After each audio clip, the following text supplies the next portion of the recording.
Hi, I'm here with McKay and Eric Snow from The Fresh Toast. Welcome, gentlemen, to MJ Channel 1. Hi, Okay. MJ Channel 1. So, first of all, for our viewers at home, what is The Fresh Toast? The Fresh Toast is an entertainment lifestyle site with heaping sides of cannabis and live music.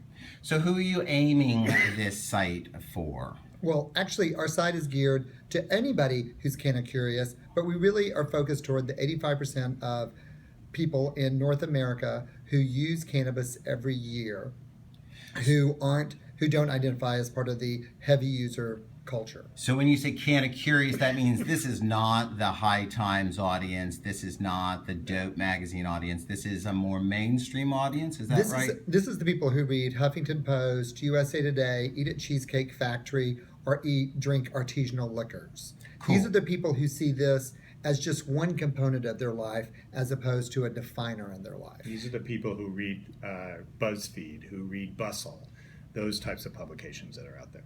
So, what was the impetus, JJ? Did you hear from readers? Did you hear from advertisers? Did you hear from investors? Why start a marijuana-themed mainstream lifestyle publication?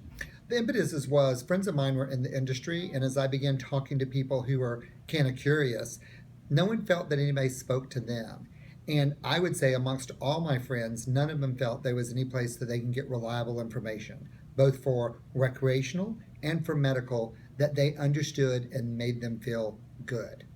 So there was a lot of, now with legalization, you think that's raising sort of the general profile of cannabis and cannabis users? You might say it's coming out of the closet, where people who have used it recreationally in the past are doing it. But I think when it comes to medical, people use it for those times where they really want to alleviate symptoms. And if they have a chronic disease, they're keeping quiet about it. And now they can feel they can share it. And more importantly, they can share it so other people who suffer from the same disease can have relief from some of the symptoms. So, Eric, how is the business community responding to the new publication? Well, if you look at it from an advertiser standpoint specifically, we've had interest from people who I don't think would ever go to publications that are, you might call hardcore cannabis or come out of the cannabis world.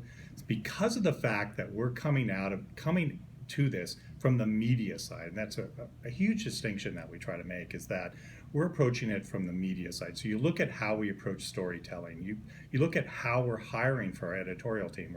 We're hiring from the media side, and we're creating a very consumer friendly publication that is very it's very advantageous for advertisers out there. It's something they're very interested in. So it's a complementary environment, much more conducive to mainstream consumers packaged goods or lifestyle targeted Workplace products. friendly. When you really look at the way, especially the millennials track information, it's rare that they go to a site to get one piece of information. They like to go to sites where they can embrace their lifestyle. Right. So you have food, drink, hot messes, pop culture, cannabis, all there together in a fun, playful way. And the reader loves that.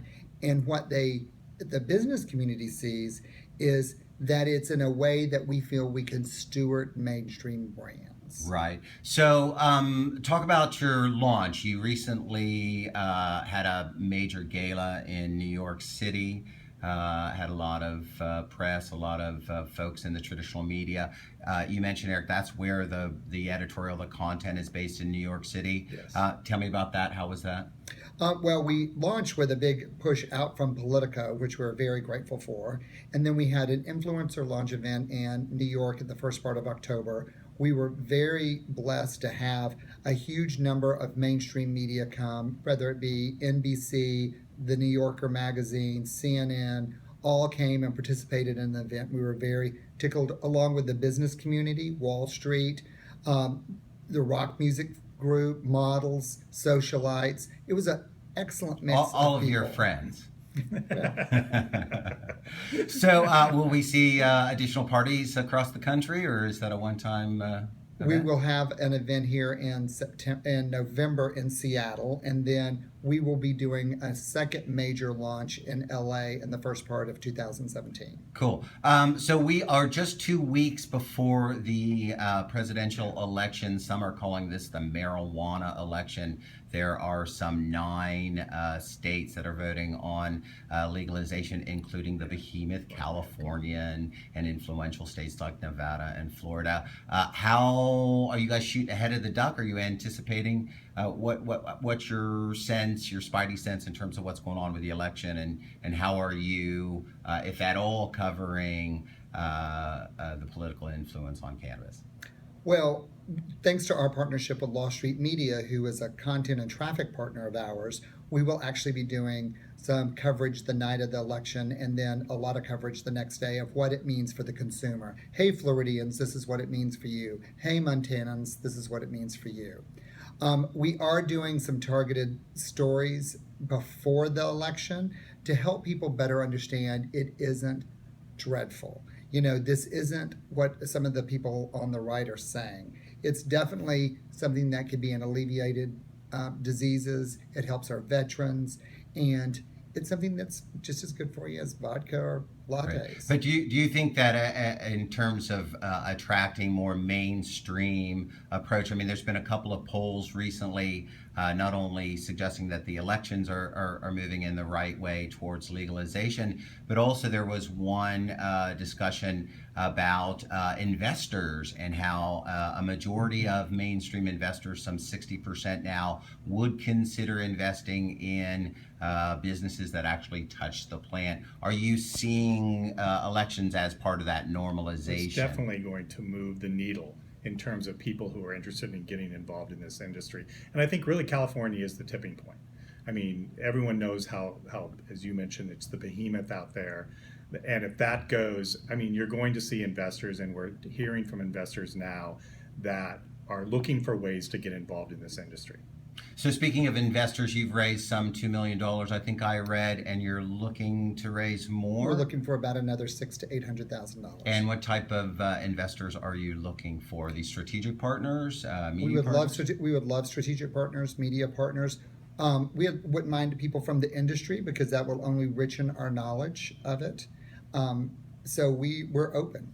So if It's been mostly family and friends up to this now. point, and Not that's a pretty good raise, a couple of Yes. $1 million for a lifestyle in cannabis for sure. So the last question is, if folks are watching this, they're in the industry and they want to participate, what kind of programs might you have for both licensed cannabis companies and then the ancillaries?